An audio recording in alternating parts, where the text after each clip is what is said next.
नमस्कार जी। कहानियाँ यादों की में आपका स्वागत है। प्रस्तुत है मेरी आज की कहानी नानी का घर।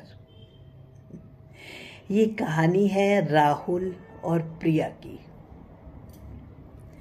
दोनों दिल्ली में रहते थे। राहुल को अपने चंडीगढ़ वाले ऑफिस में कोई काम था, बस थोड़ी देर का ही काम था, इसलिए वह प्रिया को भी अपने साथ ले गया था, क्योंकि वह चाहता था कि रास्ते में आते हुए करनाल में वह अपनी नानी से भी प्रिया को मिलवा सके। चंडीगढ़ से काम करके जब राहुल और प्रिया आ रहे थे तो गाड़ी में ही प्रिया ने राहुल से कहा, तुम्हारी दोनों मामियाँ तो इतने बड़े घर में दिल्ली में कितने आराम से ऊपर नीचे मज़े से रहती हैं, लेकिन तुम्हारी नाना नानी के लिए ही उस घर में जगह नहीं है। ये क्या कोई उनकी उम्र है गांव में अकेले रहने की? कुछ बीमार हो जाए, कुछ हो जाए तो बेचारे कैसे तो हमारे रहने का भी इंतज़ाम करेंगे। मुझे तो रात को उनके पास रहने में भी शर्म आएगी। हमारी नानी तो हमारे मामा मामी के साथ ही रहती थी। घर में उनका अलग कमरा था जिसमें कि वो आराम से पूजा पाठ करती रहती थी। कभी कभी वो मामा के साथ मंदिर भी जाती थी। घर में तो उन्हें किसी से कोई मतलब नहीं था। राहुल सिर्फ सुन रहा था और अपनी गाड़ी चलाने में ही व्यस्त था। वो प्रिया को कुछ भी जवाब नहीं दे रहा था। बस प्रिया ही कभी दुखी होते, कभी कुछ कहते। उसको बहुत दुख हो रहा था और वह यह चाहती थी कि हम करनाल में नानी के घर नहीं रुकें, या कि हम खाने का सामान ले जाएं या कुछ। लेकिन राहुल कुछ नहीं कह रहा था। उसने कहा, चलो ठीक है, अब बस घर आता ही होगा। बातें करते करते करनाल आया और राहुल ने गाड़ी रोकी। जिस घर के सामने राहुल ने गाड़ी रोकी, प्रिया तो उस घर को ही देखती रह गई। इतनी खूबसूरती से सजा हुआ घर, बाहर बड़ा सुंदर सा गार्डन जिसमें कि बहुत प्यारे फूल और बहुत सारी ताज़ी सब्जियां लगी हुई थी। एक बहुत बड़ा सा झूला भी लगा हुआ था। इतने में ही गाड़ी की आवाज़ सुनकर अंदर से सुंदर सी टी शर्ट और निक्कर पहनकर नाना जी बाहर आए। उनके पीछे पीछे नानी जी भी यह पूछते हुए बाहर आ गई, कौन आया है? देखते ही प्रिया हैरान हो गई। नानी आज भी उनकी सासू माँ से सुंदर और बिल्कुल उनकी सासू माँ के जैसी ही उनकी बड़ी बहन ही लग रही थी। बहुत खुशी से नानी माँ उन दोनों से मिली और प्रिया को अपने घर के अंदर ले गई। जैसा प्रिया ने सोचा था या कि जैसा वो राहुल से कहे जा रही थी, नानी उस हाल में तो बिल्कुल भी नहीं थी। नानी जी ने प्रिया और राहुल को लस्सी, लड्डू और घर की बनाई नमकीन भी खाने के लिए दी। तो उसने नानी माँ से पूछा, नानी माँ मतलब आप की रसोई में मैं कुछ सहायता करूं? तो हंसते हुए नानी माँ बोली, बेटा तुम दोनों थक के आए हो, तुम दोनों आराम कर लो। नाना जी बाहर से ताज़ी सब्जियां तोड़ कर लाए और नानी की सहायता करने को एक औरत किचन में ही बैठी हुई थी। प्रिया हैरान रह गई। थोड़ी देर में ही खाना उनके ड्राइंग रूम में लग चुका था। खाना इतना अच्छा, और खाते खाते ही प्रिया को पता चला कि नाना जी एग्रीकल्चर डिपार्टमेंट में बहुत अच्छे पद पर थे और उनकी सदा से यही इच्छा थी कि रिटायरमेंट के बाद गांव में ही आकर रहें। नानी ने बताया कि शहर की व्यस्तताओं में वह सिवाय अपने और अपने बच्चों के किसी के लिए भी कुछ चाहकर कर ही नहीं पाए। सदा इसी उलझन में रहे कि बच्चों को बड़ा करना है, बच्चों को अच्छा बनाना है। अब जब समय मिला तो वह गांव में आए और यहाँ वह अपनी ज़िंदगी में बहुत खुश हैं।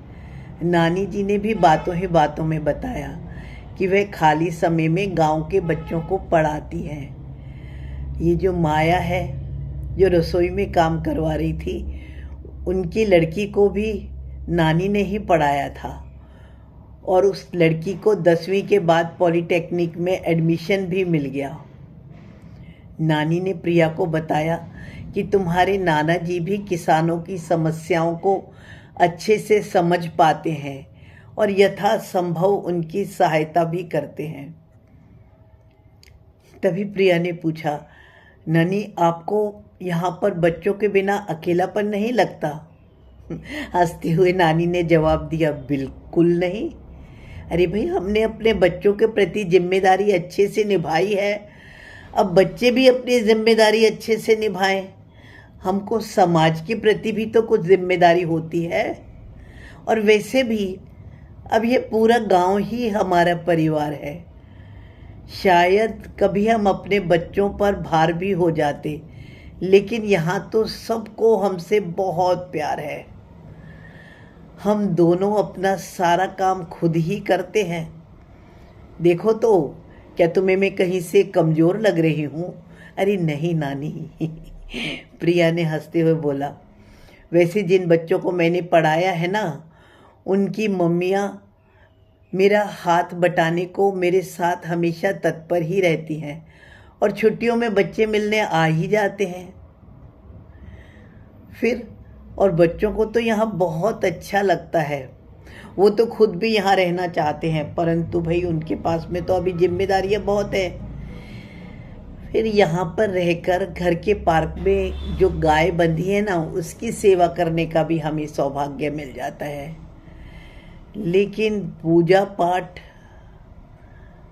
प्रिया ने कहा, आप इतना व्यस्त हो तो नानी जी हंस पड़ी, बोली, बेटे मुझे तो मेरा हर कर्म ही पूजा लगता है।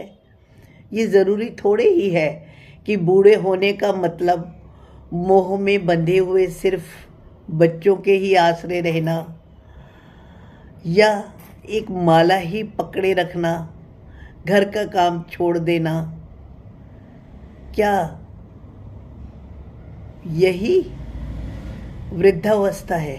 नहीं, हम भी तो पूजा ही कर रहे हैं। हम अपना और अपनों का ख्याल रख रहे हैं। हमारी खुशी से हमारे बच्चों को भी तो बहुत खुशी मिलती है। जब हम खुश होते हैं तो हमारे बच्चों को भी बहुत अच्छा लगता है, वो भी यहाँ आकर बहुत खुश होते हैं। कभी हम जाना चाहते हैं तो हम चले भी जाते हैं, तो बच्चों को बहुत अच्छा लगता है। इतनी देर में ही सबको खबर भी हो गई थी कि नानी जी से मिलने के लिए राहुल और प्रिया गांव आए हुए हैं। मालूम नहीं कहाँ से इतने सारे लोग मिलने के लिए आ गए कि प्रिया तो हैरान ही हो उठी। नमस्कार करने पर सबने प्रिया को बहुत सारे आशीर्वाद दिए और सबने अपने घर आने का न्योता भी दिया। इस तरह से कब शाम से रात हो गई पता ही नहीं चला। और वह दोनों जब सोकर सुबह उठे तो उठने पर मध्यम सी आवाज में स्पीकर से आती हुई भजनों की ध्वनि, बाहर फूलों से छनकर आती हुई सुगंधित हवा, पेड़ों के पीछे से उगता हुआ सूरज, ये तो अनुभव ही उनके लिए एकदम नया था। भीड़ भाड़ से अलग यह घर मंदिर ही तो था। शहर में तो वह लोग उठते ही बहुत देर से थे, आज शायद उगता हुआ सूरज उन्होंने आराम से झूले पर बैठकर पहली ही बार देखा था। कितना सुंदर दृश्य था। शायद प्रकृति का यह सबसे सुंदर रूप है जो कि उन्होंने आज देखा। प्रिया तो बहुत बहुत खुश हुई। उसको लगा यही मंदिर है और यही पूजा है। अब घर वापस जाते हुए उनसे मिलने गांव वाले भी बहुत से उपहार लेके आए थे। जाते हुए प्रिया बहुत भावुक हो रही थी। वो बोली, नानी माँ, यही वास्तविक पूजा है और आप वास्तव में ही बहुत बहुत अच्छी हो। यहाँ का खाना, यहाँ का सब कुछ, मेरा मन बुद्धि सब कुछ बदल गया। मुझे ऐसा लगता है इतनी खुशी मुझे इससे पहले कभी नहीं मिली। मेरी नानी के बारे में भी मुझे ख्याल आता है। वो भले ही सारा दिन पूजा करती थी, पर उनकी आंखों में मैंने कभी भी ऐसी संतुष्टि और खुशी का भाव नहीं देखा। अब मुझे समझ में आ रहा है, शायद इसीलिए ही मेरी दादी अकेली भी गांव में बहुत खुश रहती थी। अकेले रहना कोई बुरा नहीं है, अगर अपना मन ठीक है तो।